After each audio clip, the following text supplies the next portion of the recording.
You're listening to KNON 89.3 FM in Dallas, the voice of the people, voted best radio station for music 2 years in a row by the Dallas Observer. Did you know that KNON podcasts all of its local talk shows? KNON has local talk, each show covering your community in its own unique way. So if you missed one of our great morning talk shows, you can go back and listen to it online. We keep the shows for 2 months so you can hear everything you have been missing out on. Visit KNON.org for more information about the KNON Morning Talk Shows podcast. Also available on iTunes.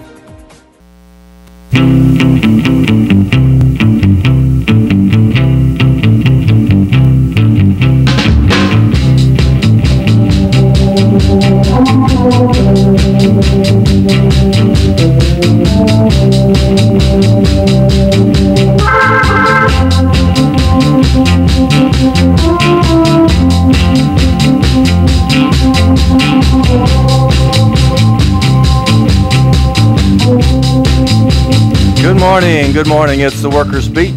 972-647-1893 is our number. Only got one announcement of things coming up this week. Move On is working with the City Plan Commission public hearing and vote on fracking permits. You know those fracking permits are a bad thing, or so Move On says. And they're going to be on Thursday, December the 20th.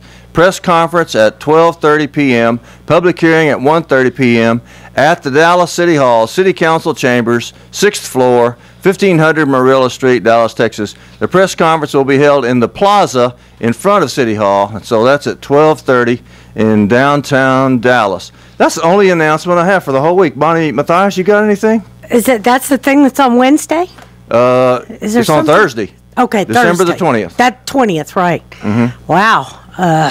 You had a beautiful party at your union hall. We did. I was so pleased. Thank you. Thank you. It was wonderful, wonderful. And we hope to outdo ourselves next year and have even more fun. Man, it was great. We had great food. We had great music all day, Christmas music all day. We had Santa, who made a big hit. It was really a great, great party. We had elected officials. We had retirees from as far back. They retired 40 years ago. And do you have video of it? Is the video anywhere? I think that there were some people that did some video and lots of photographs. So it was great. I mean, we had dancing going on towards the end of the evening.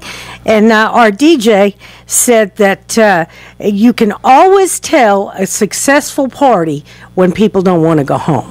Yeah. And is it on your website? Is that where people can look? I think so, yes. I think Mary has, you know what, I'm not sure because we got out of there so late on Wednesday night, so I'm not sure if Mary's been able to get everything on the website as of yet, but by all means, give it a look. It's CWA6215.org, and we'll have, it's updated on a consistent basis. Mm-hmm. So folks out there that are members of CWA Local 6215 should definitely make it a habit to go to the website, because that's where we're going to be disseminating information during contract talks, things like that. Make sure that we have regular updates on the website.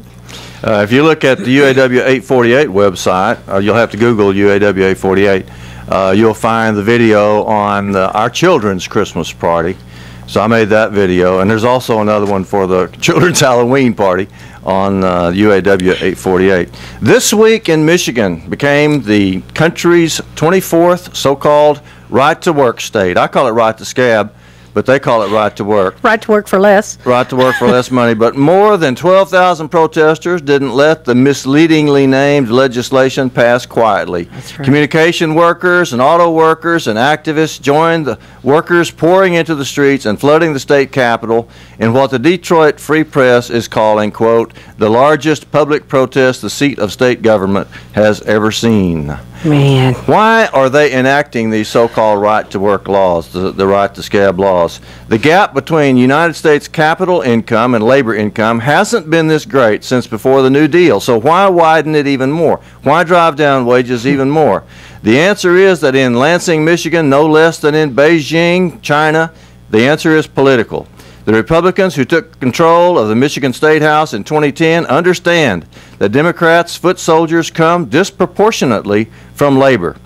The grand old party efforts to reduce labor's clout help the Republicans politically far more than they help any Michigan-based business or local government. So in other words, it's not really what it seems to be. What they're really trying to do is get rid of the opposition. There you go. Because a lot of the people marching and knocking on doors and helping in elections and that sort of thing are from labor, and the Republicans would rather they didn't.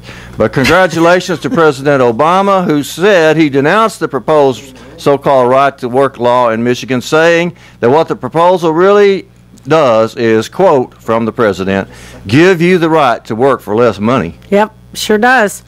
That's what it's all about. It's amazing to me, Gene. You taught me last week that the Dallas Morning News actually coined that phrase, right to work. Yeah, they made that up. That was the greatest. That was the greatest anti-worker press PR thing that ever happened. We have an important caller. Let's put her on immediately. Good morning, Congresswoman Johnson. Thanks for calling. Good morning. So glad to hear from you, ma'am. What's going on in Washington? Well, not what we'd like to see go on. There's still deliberation between the Republican leadership and the president, and not much movement has been made, unfortunately. How are the lines drawn? Who's doing what? Well, the president has put out guidelines, basically based on what he campaigned on, by getting some type of revenue generation by extending the middle class tax breaks and cuts, and not extending the tax breaks for the higher income, because just cutting and not bringing forth any type of revenue does not do anything but put us further into a real depression. I see. And so the Republicans have not agreed to allow the tax breaks to expire on the 31st of December. Mm-hmm. And as you remember, when the super committee did not produce a plan, what was put in place is that if nothing had been done by December 31st, sequester would take over. Yeah, what's that, ma'am? That's when automatic cuts across the board would come. There would be huge cuts in domestic programs, which includes all of the social type programs, and huge cuts in defense. Well, the Republicans don't want to see the cuts in defense because of all the government contracts, but they want to see cuts in Medicare, Medicaid, Social Security, and all of the programs for the poor. I see. We are quite aware that if you cut the poor anymore, we just cannot survive. It would have people starving. And there is a way to balance it. They just refuse at this time to do that. Mm-hmm. We'd have people starving if they cut any more than they did. What about unemployment benefits and food stamps and things like that, Congresswoman? Well, that they do not want to renew unemployment benefits, and we know that it has to be done because the recovery has not come yet to create these jobs. Mm-hmm. Food stamps is a part of the social programs. It's a part of the agriculture bill, which they refuse to take up. And without food stamps, many more people will be hungry. And what they don't realize, or what they refuse to accept, is that more people will need food stamps. Now, they just assume that all of these people are poor and minority. And their minorities are poor, but it's not just minorities that are getting the bulk of the food stamps. Yeah, so, most food stamp recipients are white people. Yes, that's true. Mm-hmm. And so it's really, they're operating under a myth, And they're operating under the myth that if they cut off all these social programs, immigrants would go home. Well, if all immigrants went home, we wouldn't have a nation left because we're all immigrants. However, the target is attempting to get the poorest of us out of the country. And that is not on the table. It cannot be on the table. Many of the immigrants would not, new immigrants from all over the world would not be here if they weren't coming to work, and they wouldn't have jobs if many of them didn't hire them. Besides so that, really, they don't get food stamps and unemployment benefits anyway. They do not. The undocumented ones. That's true, and many of them do pay taxes, and Sure. especially in Texas, because we operate our state on sales taxes, and they surely do participate with that. They certainly do, Congresswoman. Well, what can we do? This emergency has reached crisis proportions. What can us people out here in the woods do? Well, they need to put some pressure on the Republicans, because we don't have any problem with the Democrats. We have signed a discharge petition of the Senate bill that came over several months ago that would help to solve this. We also ready to take up the Senate farm bill, which is much more sensible than a House bill that really corrects a lot of the food stamp areas.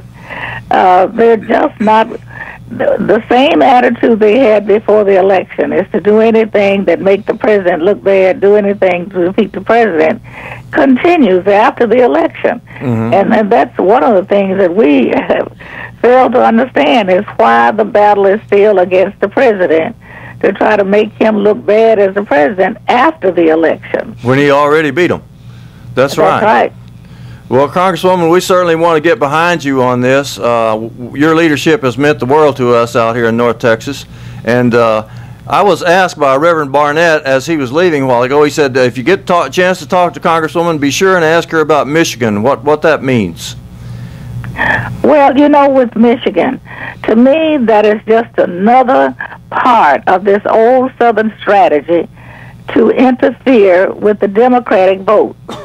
If you read history, you will see that labor unions have always been on the side of the people.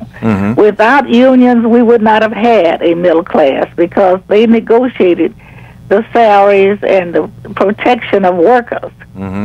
Most of those workers vote Democrat. This is just another way of trying to add to the voter ID, to interfere with the voting, because if you make an organization take care of everybody instead of just the ones who pay the dues, then the intent is to break the organization. I have never heard them say one day that insurance companies must take care of everybody, even those that don't pay a premium. To me, that's the same type of principle. If you don't pay the premium, you should not expect to be covered. Amen. That's Bonnie Mathias chipping right in there. Go ahead, Congresswoman. Yes, and so that's where I think the major wrong is to try to make the unions take care of all the people without them having to pay for that. Right. And nobody can take care of anything without having some resources to do it. It's the same principle we're going through now in Washington. We cannot take care of many problems without resources. You cannot expect a union to take care of everybody if people don't pay dues. And no one has ever said that insurance companies must take care of everybody, even though they don't have to pay the premium. Right. But that's exactly what they're trying to force through in Michigan, and they've already forced it through in Texas a long time ago. So yes. I appreciate your comments on that, Congresswoman. And again, how can we let you know what a good job you're doing, and how can we try to affect the outcome of this big struggle that's going on? Well, thank you very much. I appreciate the fact that I have the support of the people, and I'm trying my best to represent the views of the people. What I need to happen is that the people who are pulling against this, which is everybody in my area right now, except me, need to get a little reminder that we have a number of Texans, all of them are Republican, that are fighting the president every day. If we could just write some of those people and get some information going to them that they're not representing majority of the people in the state, and they're not representing the people in their own districts. Well, they're representing rich people in their districts. Yeah, that's true. But even the rich people know by virtue of just being rich that, excuse me, that we cannot take care of all of the problems we have without revenue generation. Because the rich people on an individual basis cannot just go out and say they're going to take care of this million over here, so they won't have to pay taxes. If everybody pitched in on a tax basis and paid in, then we could handle the problem. You know, the interesting thing is when taxes are changed for people in the very upper income bracket, nothing really changes about their lifestyle. They still do the same thing because there's not enough money to change their lifestyle. Right. But if you take away the small amount that people will have to pay that are barely making it on a shoestring, it hurts them very drastically.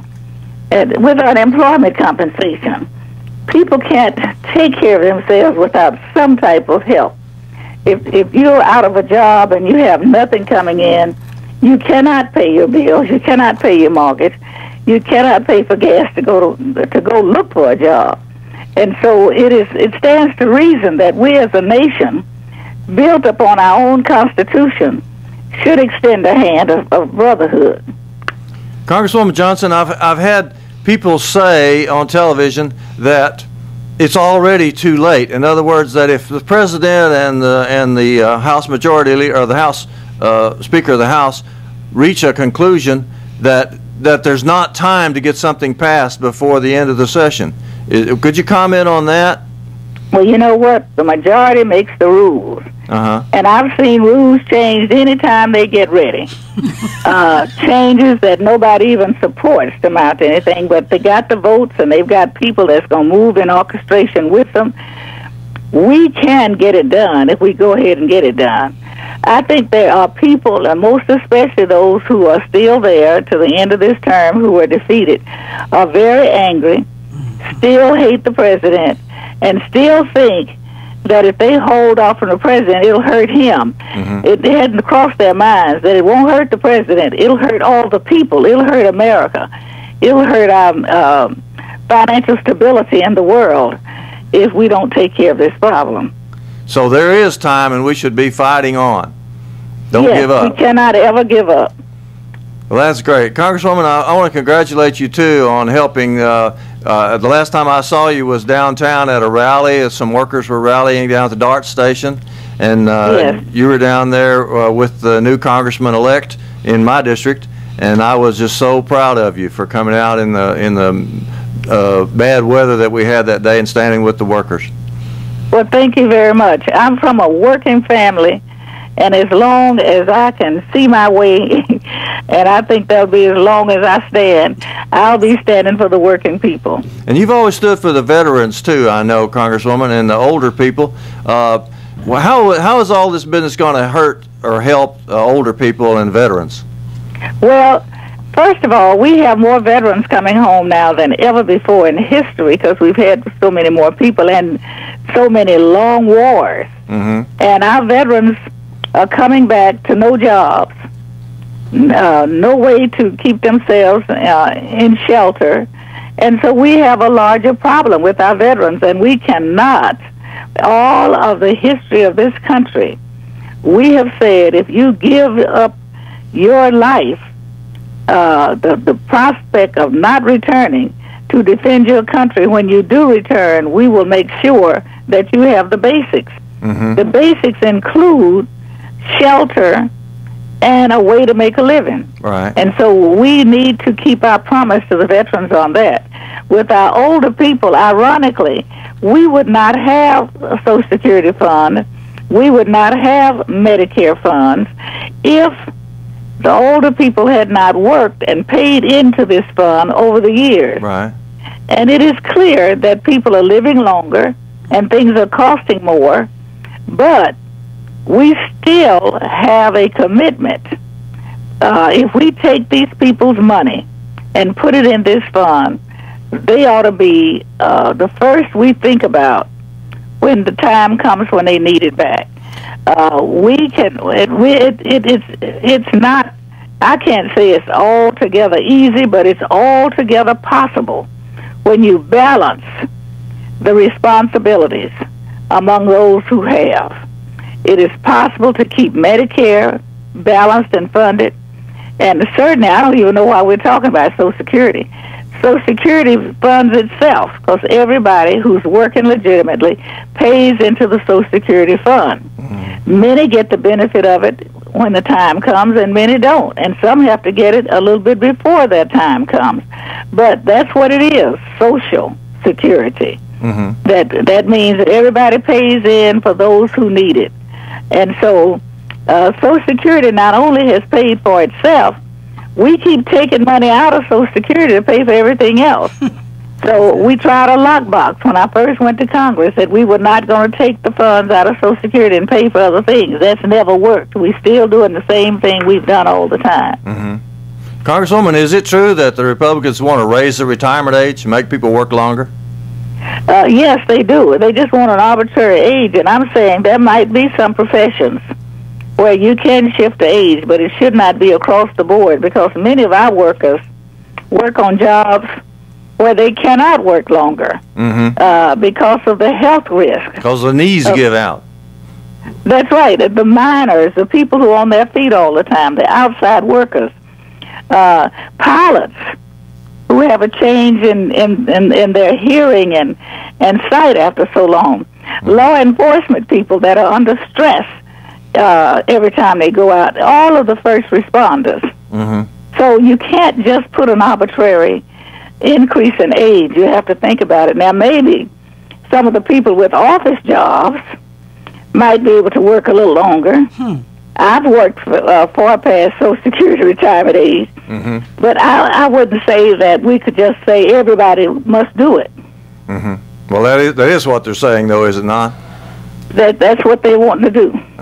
Congresswoman, they're signaling me that we need to take a break. Do you want to stay around and come back with us after the break, or is this time for you to summarize? Well, I can stay maybe about 5 minutes. I don't know how long the break is. I can stay another 5 minutes before I have to start getting ready for an appointment. Well, the break is about 3 minutes, so we'll just we'll put you back on right after the break and let you just kind of summarize what's going on and what we can do about it. Thank you so much, Congresswoman Johnson. We'll be right back. Can you tell me what it's all about? Oh, he told me all right. Tune in every Saturday morning for KNON Speak Up Saturdays. Speak Up Saturday starts at 7 a.m. with an expanded church information and forum hosted by Reverend Marion Barnett, a news and politics show for you. Then at 9 a.m., it's The Workers' Beat hosted by Gene Lantz, sponsored by the CWA, a show for workers' rights. At 10 a.m., the Dallas Observer presents Jim Schutz, Get Off My Lawn with the Other Side of the News. Wrapping up Speak Up Saturdays at 11 a.m. is Lambda Weekly with David Taffet, the longest-running LGBTQ talk show in the country. Be sure to tune in every Saturday morning to Speak Up Saturdays right here on KNON 89.3 FM, the voice of the people.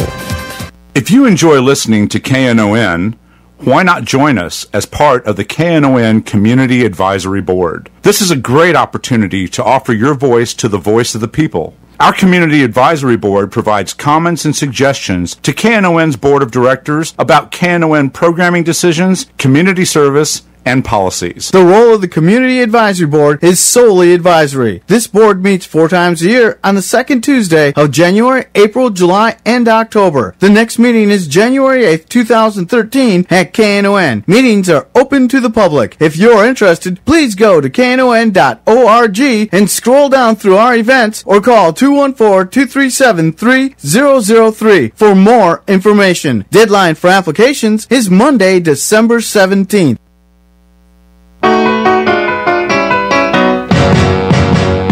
Blue Monday, Monday. We want to get back to Congresswoman Johnson just as fast as we can. You can call us at 972-647-1893, but we're going to hold it until Congresswoman Johnson finishes. Congresswoman, please let us know now in summary what's going on and what you would like us to do. Well, we are supposed to be representatives of the people, and all of the representatives need to know how the public feels. I think the polls have indicated it, but the polls evidently is not that personal for the people who are holding all this up and bringing this misery to people. So the more we can get in touch, make telephone calls to their offices, even if it jams their lines, they must know that the people want this problem solved. They want the Republicans and Democrats working together. And we find more willingness to work together on the Democratic side than we do the Republican side. The Republicans will talk with us, many of them, about wanting to do it, but the pressure comes of threats from the rest of them. So they need to have the courage to stand up and make sure that this country stays on kilter. All right. Thanks so much, Congresswoman Eddie Bernice Johnson, the real representative of the people in North Texas. Thank you so very much for coming on KNON. Thank you very much, and keep the work going. All right. And moving on now to our guest, Krish Lara is here. Is it Lara or Lara? It's Lara. Okay, Krish Lara is here. The reason I asked Krish to come is because I see her at just about every demonstration, always on the street, always at the picket line, always at the marches, everything that goes on. How did that come about in your life, Krish? Well, primarily, like most activists, I found myself really disturbed with the start of the Iraqi war. I was an undergraduate student at the time, and that's pretty much where it all began. Just being frustrated that we were at war and trying to, demand peace. And of course, we all know that went on for far too long. And subsequently, I found myself working to try to get Kerry elected, thinking he would end the war. And then, of course, in 2008, I was a big supporter of Obama, again, as a peace advocate, hoping he would end the war. Mm-hmm. And so since then, the Occupy movement began. And like most Americans, it's just something that spoke to me. And, I felt very strongly about it. I felt, this is the way that we can, help change the hearts and minds of Americans, that, peace is always the better answer. So it started with the Iraqi war for you, but I notice now that you're out on a lot more issues. I have a little saying that goes like this: no matter which tentacle you start with, if you follow that tentacle and if you don't give up, but if you continue to fight against that one tentacle, you're going to find the same monster that everybody else found. Well, yes, I think, looking and learning more, educating myself about the military-industrial complex, a lot of it has to do with money. And when you look at the Pentagon budget, when you look at the corporations involved in war profiteering, it's frustrating. Once you learn that information, you know that change has to occur on a very grand scale, and educating each other about where our money is going, where our taxes are going, why they aren't going to human needs rather than corporate needs is frustrating. And I think being here on the working beat, it kind of shows that, not just workers, but humans all around the world are being put to the side in the name of profit. And so each of us today have to sit and decide what is more important: the humans that we stand next to, that we stand beside, or the profit of corporations. Mm-hmm. And so, yes, many times you have seen me on the side of the road with signs that say, people over profit. And so that's primarily my message now. Okay, 972-647-1893 is the number. If you have a call, do we have a caller now? Okay, let's put him on. Good morning. Thanks for calling KNON, brother. Good morning, you guys. How y'all doing? Hi, Randy. How you doing, Miss Bonnie? Wonderful. How are you? I'm doing great. Thank you, Lord. Good. Going in to have surgery, get a cataract taken off on my on Monday at the great hospital downtown called Parkland. You go, baby. It is a good hospital. To go. That's one of the best hospitals in the country. Even if you got insurance, that's the place to go. That's right. So, where did they take the president when he got shot here? Parkland Hospital. There you go. Okay. Now, I want to make a couple quick statements because I couldn't get in to talk to Miss Bernice Johnson. My question is, because, usually we're into basically voting of which side's going to screw us the less. I mean, be honest with it. Okay. Because neither one truly does what they're going to say. Now, here's my point with the taxes. When are we going to demand that our representatives quit playing around with the tax issue? Gene, if I paid 10 cents on a dollar, the next person should pay 10 cents. How can it not balance out if I pay 10 cents on a dollar and Mitt Romney pays 10 cents on a dollar? How can that not balance out? How is that not fair? How is that not the way to go to eliminate all this discussion about how the rich should pay more, how the poor should pay less, how the middle class is caught in the middle? I mean, when are we going to demand that, Gene? So you think a flat tax across the board on every dollar everybody earns would, or heck, not necessarily earns, because you've got, the Mitt Romneys of the world, they don't necessarily earn their money. They just sit back and reap the benefits of screwing other people out of their money. So do you think that a flat tax of every single dime you take into your household, 10% across the board, that would solve the problem? I think it would come a lot closer than what we're arguing about today. I mean, Mitt Romney's got to eat, right? Well, he's got to buy a car. He's got to buy a house. He has 13 cars. Well, he has 5 houses. I'm just saying, every time a person purchases, that's what we do here in Texas to avoid state tax, sales tax. Right, everybody pays sales tax. That's what I'm saying. Right. How come that? I mean, everybody pays the same. So on that issue, it just boggles my mind how we can't get together on a flat tax. I don't want to get off on a flat tax, Randy, except just to say that it's totally wrong. But what about the issues that Congresswoman raised, which is the budget deficit and the passing of the right to work law in Michigan? Well, Gene, passing of the right to work law, okay, if I go, I'm a non-union person, right? Yep. If I go up there and I get a job in a union shop, well, I can get fired if the guy don't like the way I dressed that day, right? I'm not saying what they did was wrong. Not if you're in the union. Not if you're in a union shop, Randy. If I'm a non-union person in a union shop, that person can't fire me? No, sir. Correct. You get the same benefits that everybody that pays dues gets. You might be the worst scab in the world, but you still get total representation from the union. Let me ask you this. Is the union representative really going to fight that hard for that person that's not a union person? We don't have a choice. We don't have a choice. That is federal law. We have to represent every single body. You have to represent everybody. I understand that. Now, I'm playing the devil's advocate. I understand. Don't get pissed off at me. No, I'm not. I understand. But what I'm saying is, if I know somebody's in my family and somebody who's not in my family, right, I'm going to put a little extra effort for one that's in my family. I might slip up and forget to say something about the other person that's not in my family, and they end up losing their job. You see what I'm saying? I understand.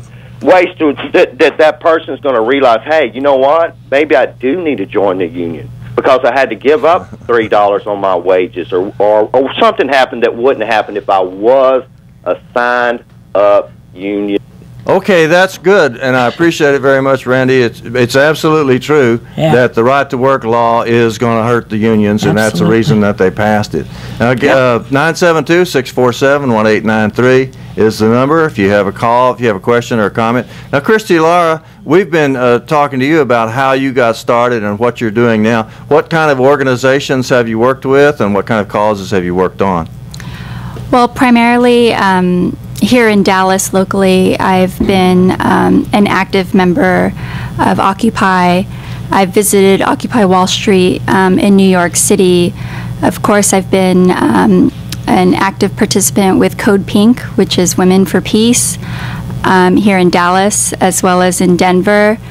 I guess there are several, different aspects to activism. Move On is a big one here in North Texas. But primarily, I've been, mostly associating myself with the Occupy movement. And now, most recently, Occupy has been extremely active in the effort to improve working conditions for Walmart workers. As many of us know, Walmart is the largest employer in the United States, employing over 1.6 million people, and those that are least among us need those of us that can to raise our voices and demand a better working situation for people that are struggling to make ends meet. Okay. 972-647-1893 is the number. Willie's calling. Thank you for calling KNON, sir. All right. Good morning. Glad to hear from you. Yes, can you all hear me? Yes, sir. The whole world can. Okay. Hello, world. Hello, KNON. Appreciate the program. Yes, that effort is to abolish union for right to work. I'm just like Reverend Bernice said. I never would thought Michigan would turn like that. After a while, the whole country going to be like that. I am for unions. I am definitely for unions. I worked 28 years for the city of Dallas. We tried to get a union established, but it didn't work out. Oh, I'm sorry to hear it. They have one now. They have a union now for city workers. Oh, well, I'm retired. I'm 90, so I'm a retirement during the time that I started in 1981. We had a union, but it didn't pan out good. It wasn't a closed shop union, so I got out of it. Oh, yeah, it's hard when it's a right to work state. It's real hard to get people to pay union dues. And my opinion is these Mexicans are the cause of that. Now, y'all may not agree with me, but I do, because they will work for cheaper wages. Well, that's a whole nother issue, Willie. Would you say then that the right to work attack in Michigan is going to be a setback for working people in general? Most definitely it is. That's the whole purpose of it. It's to be a setback and make Obama look bad because he just bailed out General Motors. Yeah, that makes a lot of sense to me. I'm going to hang up. Thank you so much, Willie. We had Congresswoman Johnson on earlier, and she raised two very important issues. One is the budget crisis, and the other one is the so-called right-to-work laws, which I call it a right-to-scab law in Michigan. And then we went on to Krish Lara, and Bonnie Mathias and I have been talking to her. Krish, you were in the middle of talking about Walmart. Now, some people might consider it a pretty big jump, because you started off talking about the war in Iraq, and then the latest thing you've been working on is the Walmart organizing drive. Now, how do you connect the Walmart organizing drive to the other progressive causes that you've been talking about?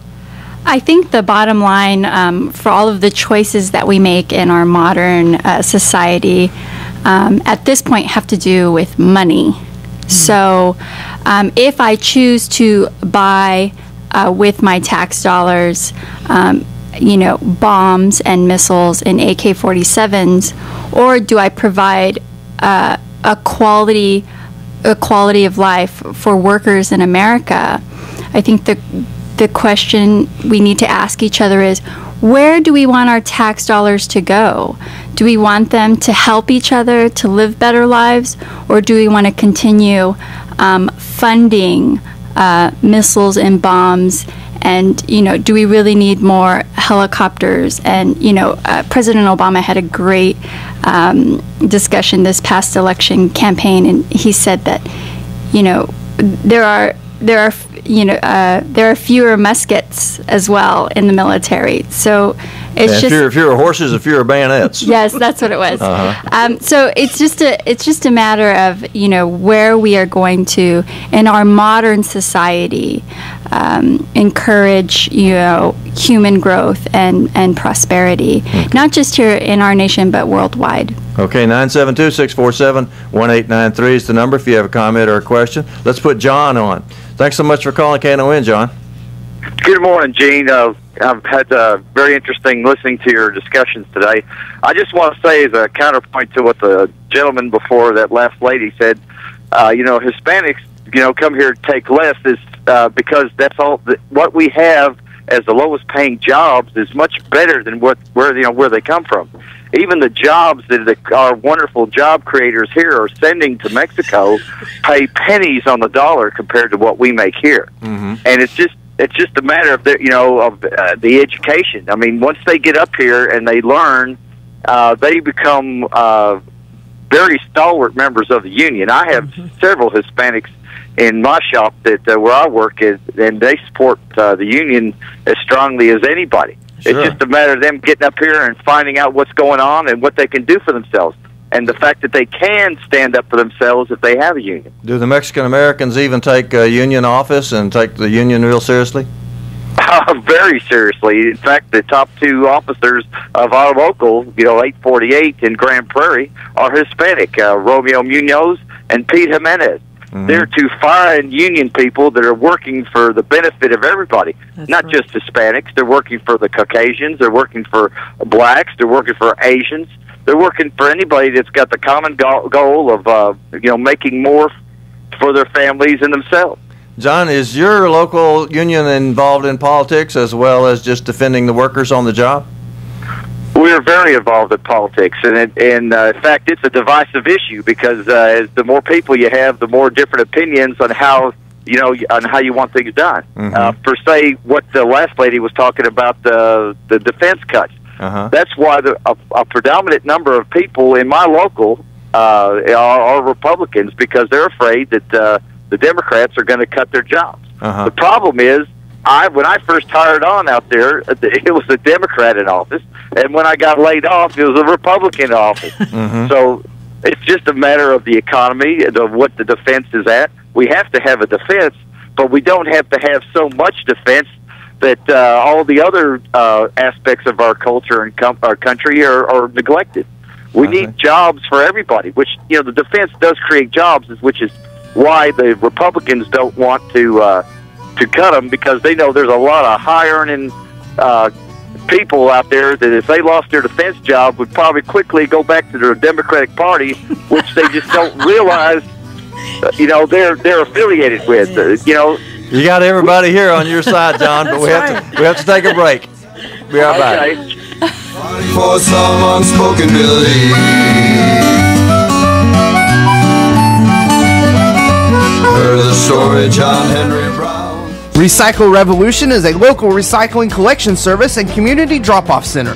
They collect and accept all traditional recyclables, including paper, plastic, aluminum, cardboard, and glass, as well as materials like TVs, computers, lamps, light bulbs, batteries, ballast, and styrofoam. They offer collection services to apartments, condos, and businesses. They also offer a community drop-off located at 1703 Chestnut Street in Dallas. For more information, 214-566-3025 or recyclerevolutiondallas.com.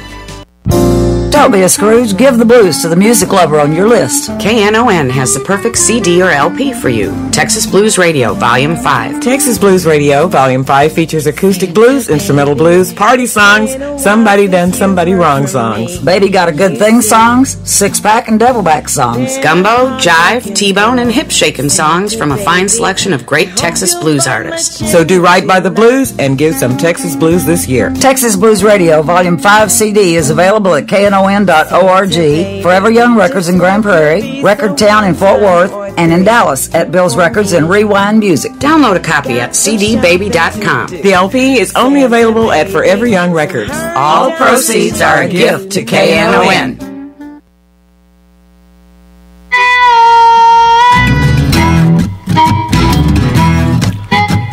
I wake up in the morning at 4:45. The alarm clock is ringing. Yeah, we're back on the Workers Beat. This is Gene Lantz, 972-647-1893. Bonnie Mathias from CWA 6215 is here, and Krish Lara, who's kind of a loose gun, works with a whole bunch of works with anybody that will do anything. That's right. right. Is that not true? As long as it's a progressive, yes, if it's a progressive cause. Define progressive. Progressive just means, for me, it means out with the old. The establishment has continually bait and switch workers, peace advocates, people working to change our nation for the better. And, I'm all for a better world, better living conditions, not just for us, but for everyone. Have you thought it through? What would a better world look like? Well, it depends on the topic. If you were on my Facebook feed, you would see that I have several ideas of what a better world would look like. But primarily removing a large portion of the budgetary issues with our military expenditures. And the present budget fight over the right to retire versus the right for rich people to pay more taxes. Where do you stand on that? I think that we really need to push for what's best for human beings, for people. What is best for the people? It's so simple to me. Well, who's on the other side? You're saying, isn't everybody for helping people, or is there somebody on the other side? Absolutely not. People are for lining their pockets. And at some point you have to think, to what human expense? How much are we willing to push people into poverty just so that a minority few, that 1% that people always talk about, or those 400 richest individuals, families that are able to benefit, how much are we willing to push people into the lines of poverty and reduce the middle class in order that only a few are able to, quite frankly, be billionaires? You mean statistics like we had a couple of weeks ago here when we had one of the Walmart workers on? He said that the 6 members, is it 6 or 5? 6 members of the Walmart family, by themselves, just 6 of them, have more wealth than the bottom 40% of the people of the United States. All of the 40% of the people of the United States don't have as much money as 6 members of the Walmart family. Is that the kind of thing you think is unjust? Not only do I think it's unjust, it's inhumane. Primarily, this is something I'm extremely passionate about, the Walmart workers in America. Over 70% of them are single mothers, struggling head of households to provide for their children. And quite frankly, in this nation, we are allowing a corporation to keep that family in a cycle of poverty. And I don't know who in America thinks that poverty is a good thing, except for the corporatist few who are benefiting from keeping these people in poverty. If they're paid more, they're able to spend more, their children are given a more stable economic environment to grow up in. I mean, the list goes on. And a lot of the nation's issues revolve around this issue of poverty. If 40% of the nation is in poverty, do we say, it's your fault, pull yourself up by your own bootstraps? Or do the rest of us, the 52%, demand that the 1% start taking responsibility for the decisions that they're making at a corporatist level? When do we demand? Christy, I have a question. A few years ago, I went to, I believe it was a Sierra Club lecture, and they talked about how the military-industrial complex could actually be retrofitted and utilized for good jobs for good things. Instead of making tanks and bombs, they could be making solar panels and ways to discover water for countries in drought, our country in drought. What can you tell us about that? Part of our campaign for, creating a better, more humane world involves not thinking about what we hold with disdain in our current situation, what I call this dark age mentality, but what we hope for the future.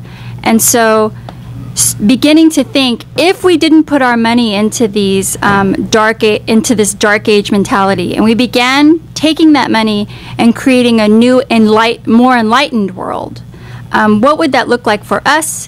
What would that look like for corporations? What would that look like for children?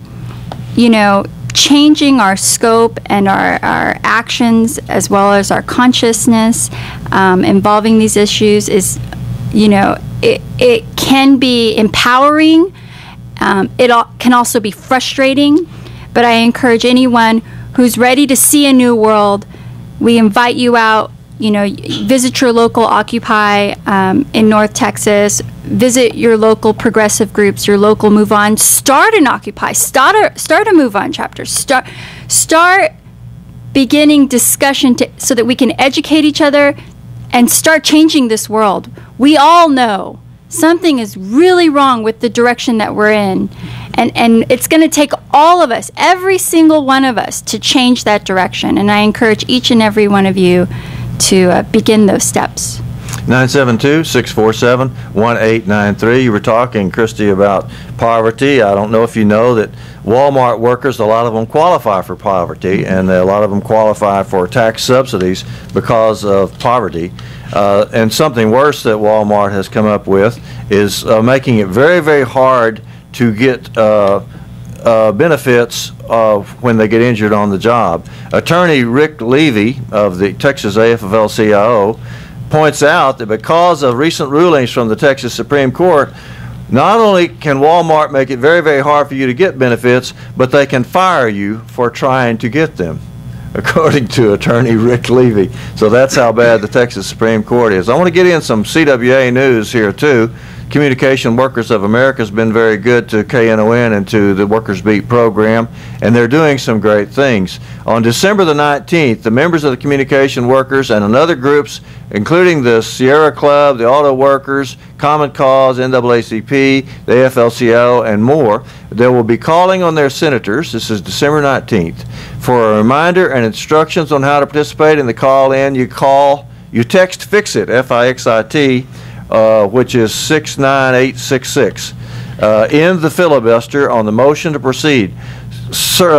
Today, a single senator can block Senate discussion of critical issues. So they've got a group together called Fix the Senate Now, and they're trying to change the rules in the Senate so that they can get some discussion and get some legislation through there, because the way it is now, they just end up blocked on everything. And Communication Workers of America President Larry Cohen was interviewed by a newspaper called In These Times on the occasion of the 25th anniversary of Jobs with Justice. That's my organization. Here's part of the interview. They asked him what's going on now, or what's needed, and he said that the key for today is partnering, which is what we're trying to do, to build a movement for democracy. That's the difference, the way it is now instead of 25 years ago. Movement for democracy and economic justice with 50 million Americans. No one organization is going to lead that movement, and in fact, we need millions of people to organize in all kinds of ways to make that happen. In other words, it's going to take not just labor and not just community, but labor and community pulling together, according to Communication Workers of America President Larry Cohen. You want to comment on that, Krish Lara? What's the role of labor? It's the Workers Beat program, after all. What's the role of labor in this progressive movement that you're describing? I think as workers, you know, speaking about solidarity, in many circles of activism, we talk about solidarity, and you know, I think solidarity is such an important aspect as far as progression and moving forward in this nation, that we understand that each of our takes, each of our perspectives of progression are so important, that we come together. In other words, just because I'm frustrated with the peace movement doesn't mean that workers here in the United States aren't affected by the wars overseas. They're affected by, you know, what jobs are offered here in the United States, what their pay is, what their wages are, where our tax dollars are going, how families struggle. If you're in that 47%, you're struggling to make ends meet. Healthcare costs, You know, corporate profiteering in this country is at this point a bit absurd, and we have to be the control mechanism. There has to be regulation concerning what we, the people, demand for each other, and what corporations, which are not living beings, BTW. Okay. If they were people, they claim that they are people. Yeah. The Supreme Court said that they have the right to vote, and they have the right to buy the vote if they want to. So if they are people, then we know what kind of people they are. They're psychopaths. That's been clear for some time that they're sociopaths or psychopaths. If they are people, they're people who don't care anything about anybody else. But themselves, of course. Now, I think Bonnie and I agree, and I want to see if Christy does, that the organizing drive at Walmart right now is really a central drive that a lot of people should be paying attention to and should be trying to help with. I think that's a hot button issue because workers that are employed by Walmart, one of the largest corporations in the United States, and one of the largest employers in the United States, bear the brunt of what has happened as far as outsourcing and the availability of good-paying middle-class jobs. I mean, they are most affected by poverty in this country, the poverty cycle. They're inundated with the pressures of the economy. Again, you know, I emphasize that these are mothers providing for their children. These children are growing up in poverty. And when did a day's work go unnoticed? I mean, they work 8, 9, 10-hour days just like the rest of us. How dare this corporation say your labor is not as worthy as, you know, this other person's labor? I mean, the CEO of Walmart makes over $18,000 an hour. Meanwhile, there's some single mom out there making $7.50 an hour, struggling to pay her utility bills, struggling to keep her car running. I mean, is that the kind of country these, you know, conservatives want, where people are struggling to keep their cell phones on, to pay their utilities? That is not the country I want to live in, and I hope and pray that all of us, you know, come together as workers, as citizens, to say enough is enough. You will provide a living wage. You will provide health care to your workers. You will get these women and these children out of poverty. You know, and we're not talking about freeloaders here. We're talking about people who go to work each and every day. Every day that they can, because Walmart don't let them work every day. Right. That's true. That's true. You know, that is the term I use for that, you know, is economic terrorism. They threaten these workers with, you know, they schedule them for 12, 14 hours a week and then act like they're doing them a favor if they get scheduled 30 hours a week. Is that the kind of country we want to live in? Are those the kinds of jobs we want to provide for these women?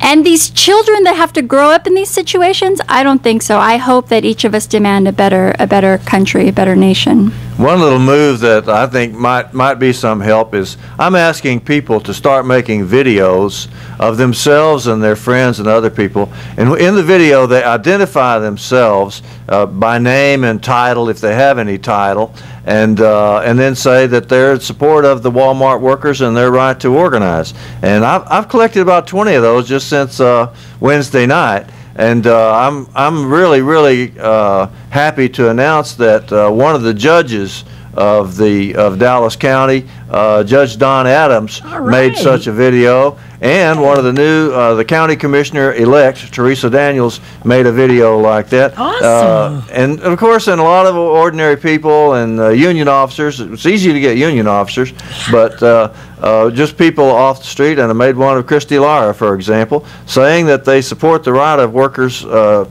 Walmart workers. And I think if we put a lot of those on YouTube, maybe we can get people all over the United States to start making videos of themselves and other people and posting them and saying, so that the Walmart workers, who are very isolated and scared, and just as you said, they've been terrorized, that maybe they'll see some help coming and see how much support they have, because so far I've asked 21 people and I got 20 videos. That's really I had good. one judge turn me down because he said that he was a civil court judge and he never knew if something might come up in which he would have to be the judge of something that he couldn't do.